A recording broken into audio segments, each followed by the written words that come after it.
introduction. Good morning, everyone. My name is Sylvain. I am a PhD candidate at the Technical University of Munich, and today I will be presenting a new method for information retrieval from BIM models using natural language. So what is the problem we are trying to tackle here? It's a problem of accessibility of information stored inside a BIM model. So BIM models are not like drawings or building descriptions. They are not made for direct human consumptions. They are more like a database. So you need a software layer to interact with it. And currently, the tools that we have at our disposals are pretty complex and requires a lot of expertise. You can see in this screenshot here from Revit, you have tons of drop-down menu, buttons to click on, and so on. So it's not very inviting for non-BIM expert. And if you think of people like a site supervisor, project manager, facility manager, they have a lot of information inside these BIM models that they cannot really access easily. So what is our goal? Our goal is to create an answer engine, so a system that will enable people to ask questions or queries using natural language and receive an answer also in natural language.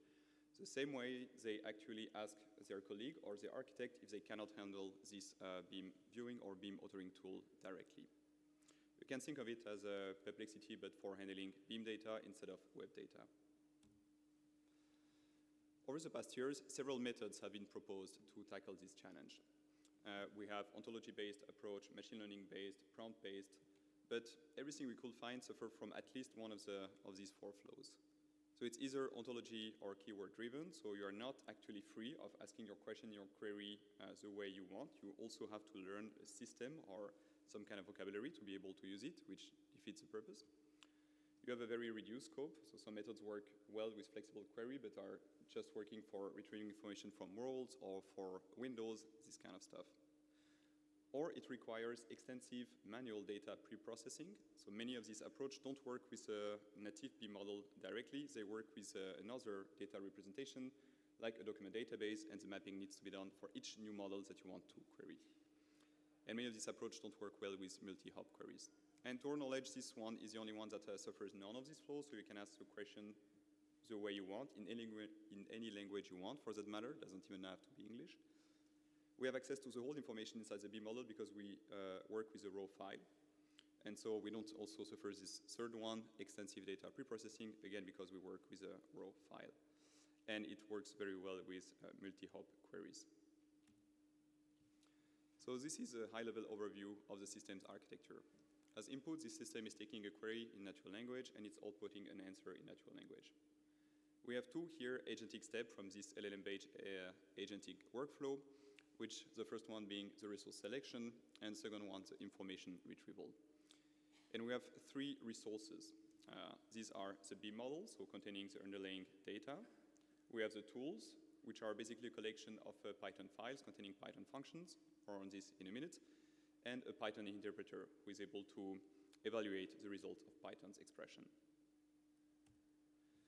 To give you a better understanding of what we mean by tools, in this experiment we had 29 of them, and these are really just a Python's function. And we have categorized them into these three buckets here. We have some functions for information retrieval, like get element properties. We have some other for quantity computation, like get element volume, or some kind of geometric processing like get containing room for entities type. And what the LLM will see in the workflow, we will see in a minute, is actually the function signature, so what kind of parameters are required for this function, of which type, and what is it going to output, as well as a very detailed docstring explaining to the model how this function behaves and what it can expect from it. So now let's look a little bit at the proposed workflow. So the system start with the step one, resource selection. Takes the query as an input, the list of all BIM models available. You typically have an architecture model, an MEP model, structural model, so we need to select which one is relevant for the given query. And we pass also the list of all available tools. And it has been mentioned before, we need to, with this LLM-based application, we need to always preserve the context window as much as possible to only pass relevant context. Otherwise, we have something called context rot and diminishing performance for the LLM. So now it's a very simple LLM prompted with a chain of thought, and its instructions to select the relevant tools to solve this task, as well as the relevant BIM model. And with this output, we are going to the second step. So step two is information retrieval and answer generation. And so this one only sees a subset of the available tools, still the question, and only the BIM model which is relevant for him. And this step is actually a while loop where we are prompting the LLM recursively using the React pattern. React has been presented before by Alok, so it stands for reasoning and acting. And the LLM is always instructed to follow this set of instructions, so to first reason about the task at hand, and then select an action that would enable it to solve this task. And if you think about, for example, if you would like to know the net floor area of this room, and a user will be asking, okay, what's the net floor area of the auditorium, we first will need to call a tool to have the list of all the room and find the one we actually want to retrieve this floor area information, and then call another one to get the floor information from the GUID that we got from the first one. And so this goes on in a loop, and every time we get an answer from the LLM, which is always an API call, it can be a local model or a cloud model, but we always get an answer.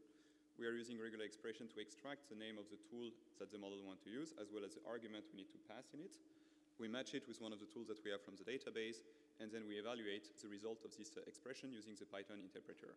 And this result is appended to the chat history as an observation, which is then sent again to the LLM, and a new iteration starts.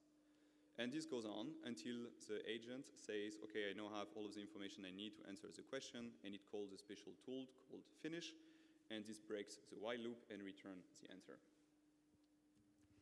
Now, in order to assess the validity of our proposed method, we set up an experiment, and we had to create an open source or a dataset because we couldn't find any open source dataset. So we created one. It's IFC-Bench. It's available on GitHub. Currently, we have 5 BIM models and 100 question-answer pairs, but I have some students at TUM with whom I am working to extend it to 40 BIM models and 1,000 question-answer pairs. So this will be updated in a couple of weeks. And all of the models are under Creative Commons or MIT license, so you can use them. And the questions are broken down into 3 buckets. So we have questions for which the information is directly available. So there is a specific data point with the information we are looking for inside the BIM model. So for example, what is the depth of the foundation? This we can find, we have this number in the BIM model. We have other kind of question where the information is indirectly available. If you think about something like what is the volume of concrete needed for the foundation, this number does not exist in the BIM model, but you could find out by filtering the foundation element, the one made of concrete, calculate their volume, and sum it. So you have everything you need to answer this question. But then you have other kind of question where you don't have all of the elements because they are not included into the BIM model. So for which you will need to make assumptions or connect other databases if you really want to answer them correctly. Like what is the global warming potential of the foundation? If you don't have this value for each material for making the foundation, you cannot reliably answer it.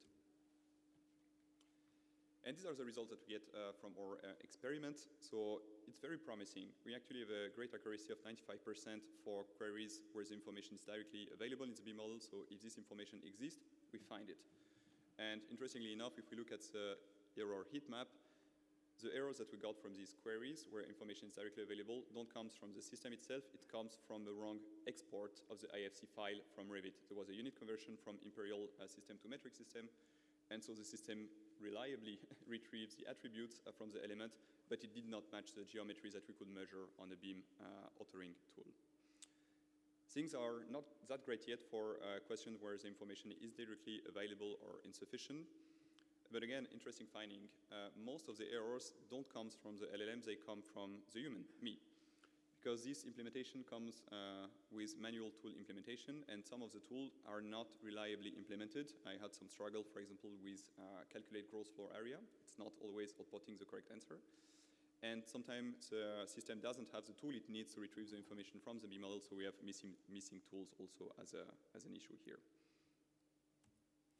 Now I'm reaching the end of this presentation. So in conclusion, what are the main contributions of this study? We propose a new method to query information from BIM models using natural language. We have created a new open source data set with question-answer pairs and BIM models so that others can test new approach and compare the result quantitatively with our approach. And we provide a detailed quantitative evaluation of this method. So everything is promising, but not that great yet.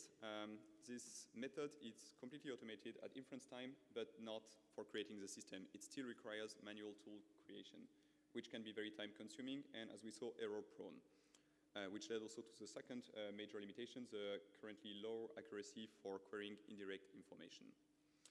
And finally, we haven't conducted any qualitative assessment yet, so we haven't collected feedback from real-world users about the usability of this tool. But we are working on these 3 points, so hopefully next time I will have better news for this. With that, I would like to thank you for your attention, and we'll now take your questions. Thank you very much.